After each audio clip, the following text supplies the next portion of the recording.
সিফাত রমিজ আমাদের সাথে যোগ দেবেন।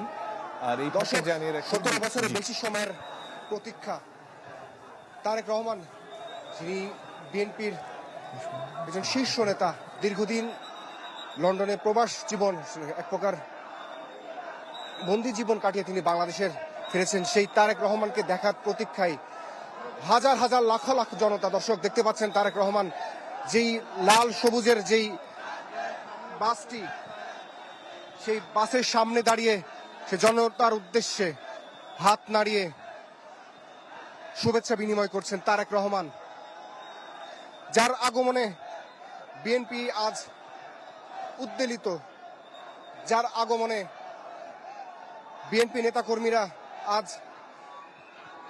আশার সঞ্চার হয়েছে, যার আগমনেতে যেই মানুষটির অপেক্ষায় বিএনপির নেতাকর্মী এতদিন ধরে চাতক পাখির মতো চেয়েছিল, সেই তারেক রহমানকে তারা সামনে থেকে দেখতে পাচ্ছেন।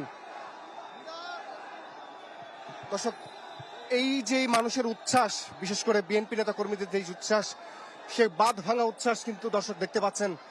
এই লাল সবুজের যে গাড়িটি, সেই গাড়িটিকে একটি ব্যক্তিকে কেন্দ্র করে শহীদ প্রেসিডেন্ট জিয়াউর রহমান, তার বড় সন্তান তারেক রহমান, যার প্রতীক্ষায় আজকে বাংলাদেশ জাতীয়তাবাদী দল বিএনপি, সেই মানুষটির অপেক্ষায় সকাল থেকে আমরা দেখেছি বিএনপি নেতা কর্মীরা দেশের বিভিন্ন প্রান্ত থেকে তারা অপেক্ষা করেছেন যে একটিবার দেখবেন।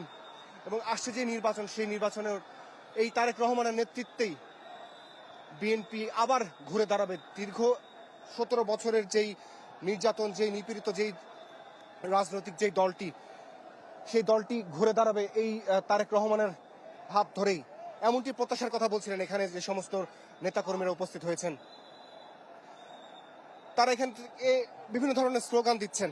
নতুন বাংলাদেশ গড়তে এলো জুলফিকার স্টিল। জুলফিকার স্টিল, ইস্পাত দৃঢ় অঙ্গীকার।